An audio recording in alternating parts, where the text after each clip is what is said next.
Siyanatul lisan. Dili goramak. Dili goramayan adam, dilini goramayan adam, pikirlerini gurulamayan adam, ahlaklı adam hesaplanmayan.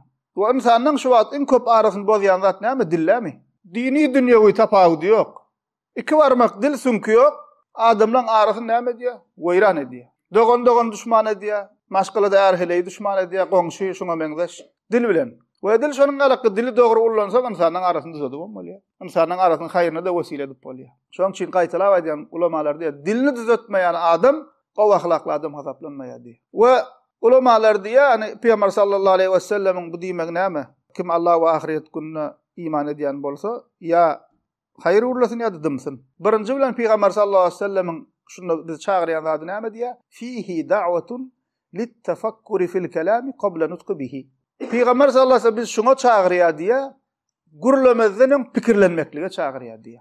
Bir insan pikirlenip gurlasa, gurlaýan adyny ölçek gurlasa, dogry gurlaýar umuman alanda. Emma pikirlenmän gurlasa, ýangra bolsa, ağam gurlaýar, agdyna gelse garada gurlaýar, dogram gurlaýar, egrem gurlaýar, buna erwetli muslimin barýar. Birinji faýda diýär ulamalar pikirlenip gurlamaklyga çağırýar. Şu hadisden çykan birinji faýda diýär.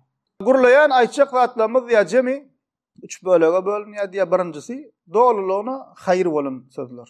Dol din dünýämizde peýdaly işler, dolulugyna haýır bolan sözler. Bunda insan gurlamaly. Elbetde men haýyrmy şerdigine öz nefsimiz karar bermeli däl. Şeriatyň gowdyny gowy. Biziň öz nefsimiz däl.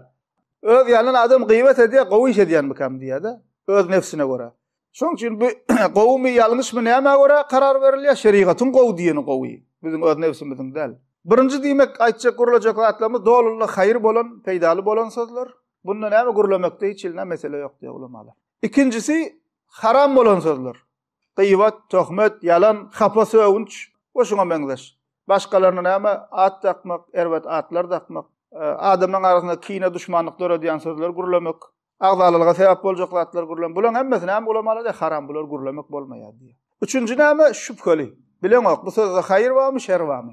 Peýda barmy, ziýan barmy? Bileňok, şüphelenýän. Onda ulamalar näme diýär? Şüpheli bolsa onuň gurulamaly dälli. Bileňok, anyk bunda peýda barmy, ýokmy diýsem mikam, aýtsam mikam, aýtmasam mikam, şüpheli. Onuň diýär gurulama diýär. Näme üçin? Çünki Peygamber sallallahu aleyhi we sellem diýär, Müslimde gelen hadisinde, "Femen ittaqa şubahat istabra'a li dinihi we irdihi." Kim şüpheli zatlardan gorunsa, dinini we namusyny gorar diýär. Başga hadisinde Peygamber sallallahu aleyhi we sellem diýär, Tirmizi we Nesaýda geçen hadisinde, "Da' ma yeribuk ila ma la yeribuk." Şüphelenýän zatlaryny taşla, şüphesiz zatlardan bol diýär. Diýmek näme ekan? Üçüncü topardan bolan sözlerim şüphelensek näme musulman doganlar terk etmeli, taşlamaly. Allah Teala Kur'an-ı Kerim'de hem diye Ahzab surasının 70. ayetinde "Ya eyyuhellezine amenu ittaqullaha ve qulu qawlan sadida."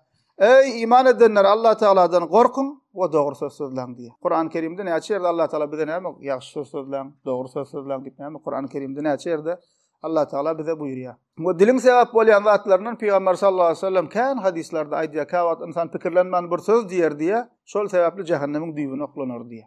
Dilin sebäp bolýan zatlary. Insanyň en köp jahanname girmegine sebäp bolýan zatlaryň biri dili diýe. Dili diýe Peygamber sallallahu aleyhi ve sellem. Diýmek näme eken bir insan birinji bilen gowy ahlakly adam hasaplanjak bolsa, diline eýe çykmaly, dilini goramaly.